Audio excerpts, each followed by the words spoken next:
Шымкент қаласында Әділ билер республикалық қоғамдық бірлестігінің жергілікті филиалының ұйымдастыруымен ұлы жеңістің 80 жылдығына арналған мерекелік іс-шара жоғары деңгейде өтті. Жиынға қала және аудан әкімдіктерінен келген өкілдер, саяси партия мүшелері, тыл ардагерлері мен қоғам белсенділері арнайы шақырылды. Шара барысында ардагерлерге құрмет көрсетіліп, ақ дастархан жайылып, салтанатты түрде концерттік бағдарлама ұсынылды. Бүгінгі мынау жиналып отқан себебіміз, мынау өткізіп отқан іс-шарамыз осы Шымкент қаласы бойынша 5 аудан бар.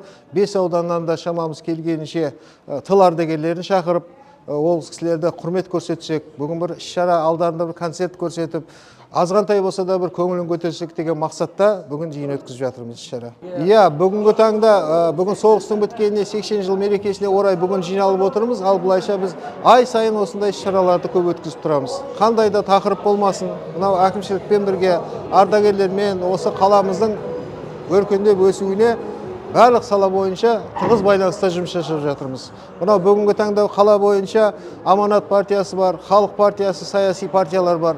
Одан да бөлек Әділет басқармасы, Гарано, барлық мекемемен біздің меморандум келісімшартымыз бар. Бүгінгі таңда сол келісімшарт бойынша іс жоспарымызды біріктіріп, бүгінгі таңда бірігіп жұмыс жасап жатырмыз. Мына Әділ билер ұжымымен, Әділ билер қоғам бірлестікпен біз бір жылдан аса қарым-қатынас жасаймыз.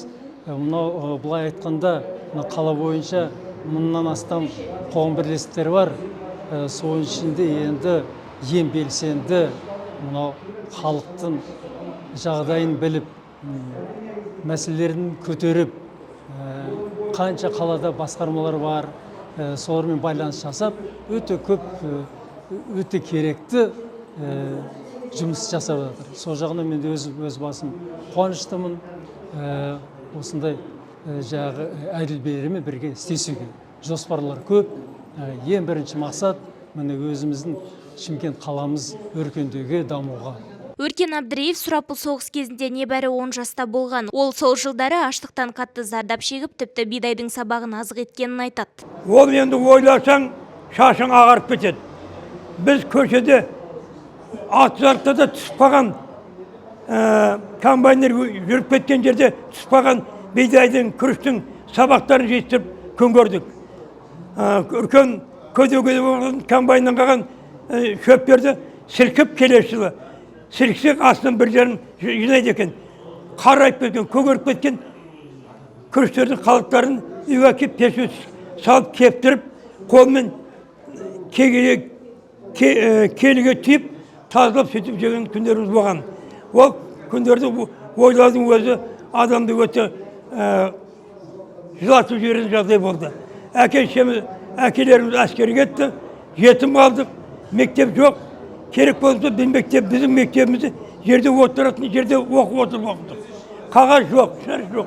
Бірақ Құдайға шүкір, елдің басшыларының арқасында қазақ халқы есін жинап, елімізге енді еге болып, егеменді ел болып, еліміз көркейіп келе жатқан заманда өмір сүріп жатырмыз.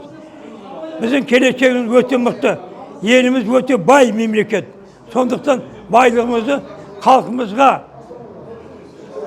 үйретіп, жастарды тәрбиелеп, ұлы елімізді жоғары дәрежелі мемлекетке айналдыруға бәріңіз шақырамын. Мәдени шараға қатысушылардың көтеріңкі көңіл күйі шараның мазмұнды әрі рухани жағынан бай өткенін көрсетті. Концерттік бағдарлама аясында билер мен бейбаналар ұлы жеңіс жайлы патриоттық әндер орындап, ардагерлерге деген құрметтерін ән арқылы білдірді. Наргиза Төреқұл, Арслан Қарабай, Жетжет Ньюс.